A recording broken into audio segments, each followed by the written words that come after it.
Hoy vamos a ver 6 evidencias arqueológicas para confiar en los evangelios.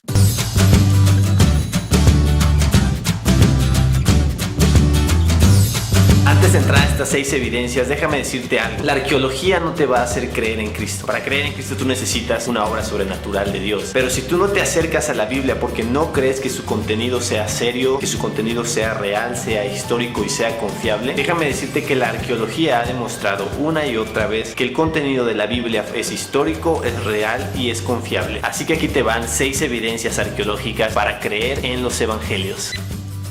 Muchos críticos por mucho tiempo dudaron de la identidad de Poncio Pilato. Incluso mucha gente llegó hasta dudar de su existencia histórica. Sin embargo, en 1961 se halló la famosa piedra de Pilato. Esta piedra data de los años 26 al 36 después de Cristo y lo describe como un prefecto romano que gobernó en Judea, justo como los evangelios lo dicen. El estanque de Betesda mencionado en Juan 4 ha sido motivo de muchas controversias, porque aunque primero los arqueólogos habían descubierto el estanque de Betesda, también habían descubierto que no tiene 5 pórticos justo como Juan lo describe. Entonces muchos críticos se tomaron de esto para decir que el evangelio de Juan no era un evangelio serio, ya que según ellos no describía con exactitud cómo era el estanque de Betesda. Sin embargo, en recientes excavaciones los arqueólogos descubrieron los 5 pórticos que Juan describe. Lucas, el escritor, es famoso por dar ciertos detalles que otros no darían. Sus escritos, el Evangelio de Lucas y Hechos de los Apóstoles, demuestran que lo que él realizó realmente fue una investigación.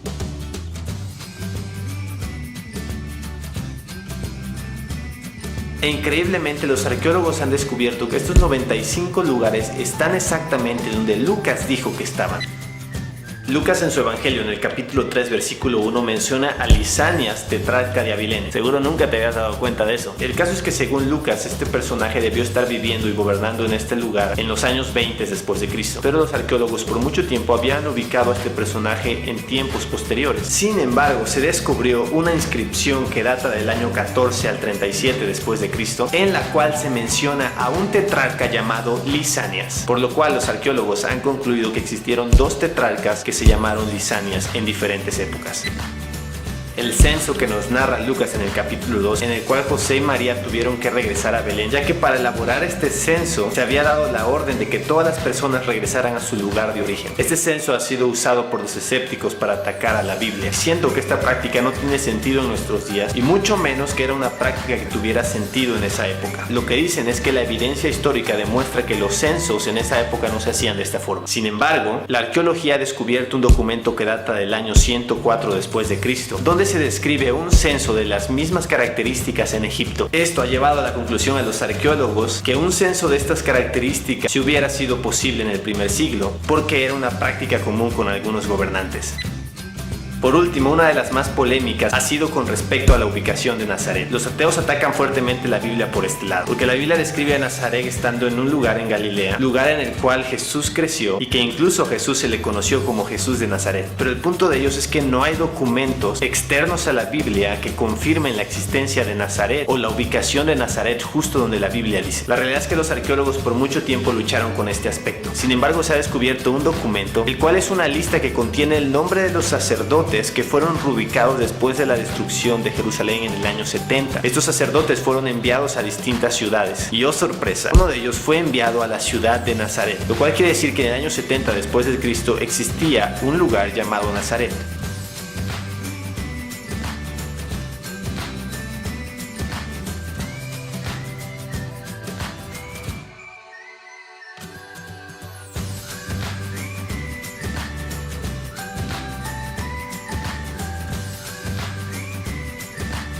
Los arqueólogos entonces han descubierto que donde la Biblia dice que estuvo Nazaret, ahí hubo una ciudad en la época de Jesús. Entonces los arqueólogos han concluido que aunque Nazaret sí existió, debió ser una ciudad muy pequeña. Esta es mi parte favorita, porque la Biblia da a entender lo mismo.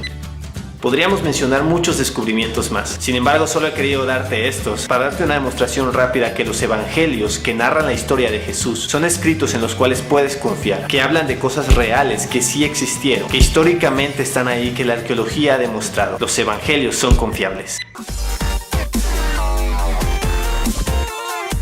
La NASA confirmó que lo que dice la Biblia es cierto. La NASA se dio cuenta que a nuestro sistema solar, que a nuestra Tierra, que a nuestros años de existencia les faltaba un día completo. O sea, ¿se me les qué sé? que se detuvo el sol.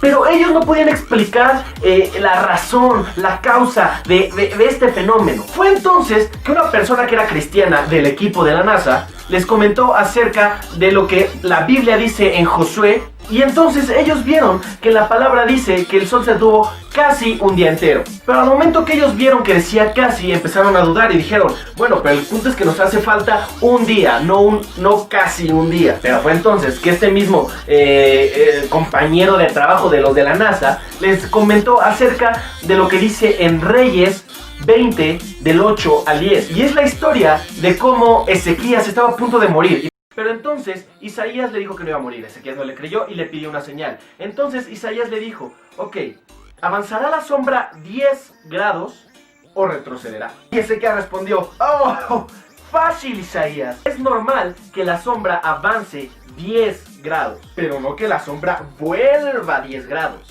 Así que retrocedió 10 grados la sombra. Y 10 grados son lo equivalente a 40 minutos. Entonces la NASA comprobó que 23 horas de cuando Josué hizo que se detuviera el sol y después se completó el día con lo de Ezequías, con lo de Isaías. Antes se decía que la tierra era sostenida por algún animal, o que estábamos en la panza de un gigante, o que Atlas era el que cargaba la tierra. Y no le hicieron caso a lo que decía la Biblia.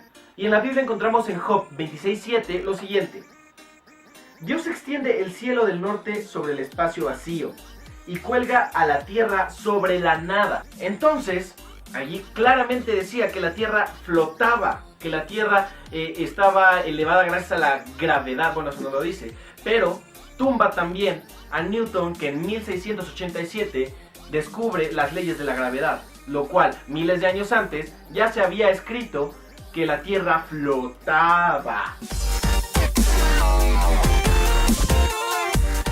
En el siglo XIX se descubrió que la materia visible era formada por materia invisible, o sea, el SMS, los átomos. Entonces, para que vean a qué altura está esta hermosura, la Biblia ya lo había dicho desde antes, y esto lo pueden ver en Hebreos 11:3.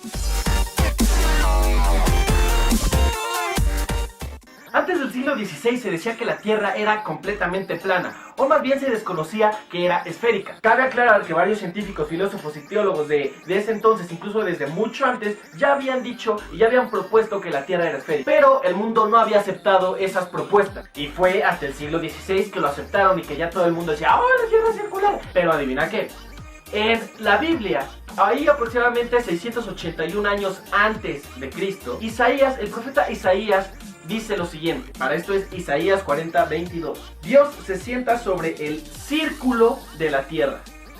No necesito leer más. Claramente está en la Biblia. Y dice que la tierra es redonda. En Génesis 6:15 encontramos cómo Dios le da las órdenes a Noé para construir el arca. Le dan medidas exactas para encontrar ese balance que necesita el bote para flotar en el mar. Los ingenieros o los constructores o los que hacen botes, barcos el día de hoy siguen utilizando esas medidas exactas que Dios le dio a Noé hace más de 4500 años. Pues ellos saben que para que el barco pueda llegar a flotar, necesita ser 6 veces más grande, más largo que lo ancho. Para que veas, arquitectos, Dios también sabe eso y sabe todo.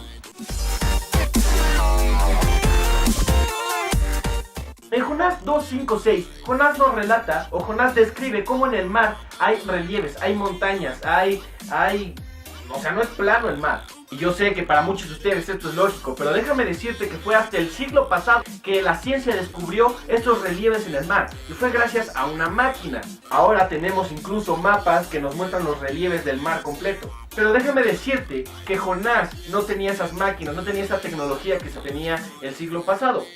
Entonces, otra palomita para la Biblia.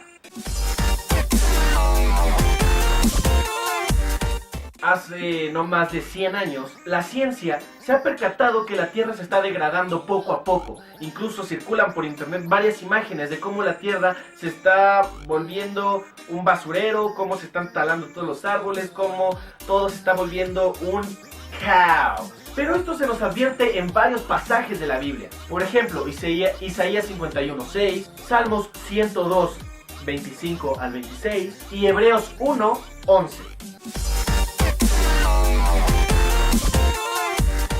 Otro dato muy interesante es que la Biblia descubrió correctamente lo que hay en el interior de la Tierra. En Job 28:5 lo encontramos. En la superficie de la Tierra se cultivan alimentos, pero muy abajo la Tierra está derretida por fuego.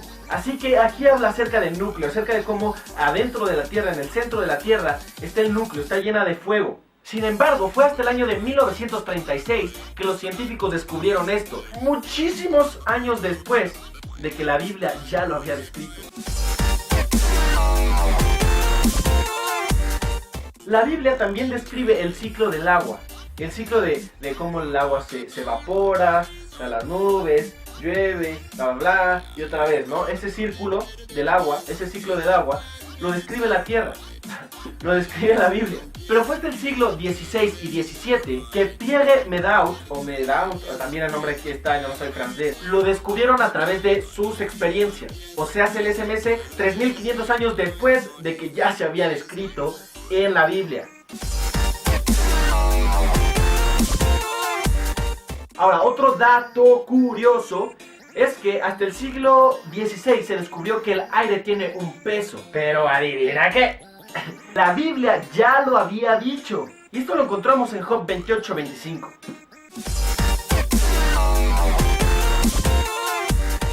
En Job 38 del 12 al 14 también encontramos cómo Job describe la rotación que hace la Tierra, la rotación que genera el día y la noche. Y esto lo descubrió el científico Copérnico por ahí del siglo XVI y XVII. La ciencia descubrió que hace relativamente poco, que hay una conexión entre la mente y la salud. Incluso ya hay muchas creencias, muchas religiones, muchos cultos que te hacen encontrar esa conexión, pero de unas maneras muy raras. Y esto lo encontramos en Proverbios. Y hay muchos pasajes dentro del mismo que habla sobre esto. Vamos a leer uno. Proverbios 15:30. Una mirada alegre trae gozo al corazón. Las buenas noticias contribuyen a la buena salud. Ahí está, otro punto. ¡Para la Biblia! ¡Cachín! El 100% de las predicciones que se dan en la palabra han sido cumplidas. Por ejemplo, las caídas de grandes imperios como el de Grecia y el de Roma, caídas de grandes ciudades, etcétera, etcétera, etcétera. La venida del Mesías, su crucifixión, su resurrección. Por lo mismo, también hay muchos libros, por si me vas a decir, pues es que son los cristianos creen en eso, la resurrección, que no sé qué. Amigos, compadres, hay muchos libros que no son religiosos, incluso son de otras religiones o libros X, que comprueban o que hablan acerca de la resurrección, acerca de la crucifixión, acerca de la vida de Jesús. La Biblia se escribió aproximadamente en 1600 años, lo cual genera 60 generaciones. La escribieron más de 40 autores, pero que ellos fueron inspirados por Dios. Con 3 idiomas distintos. Se escribió en diferentes caminos, en diferentes lugares, con diferentes situaciones de gobierno, políticos, persecución, etc.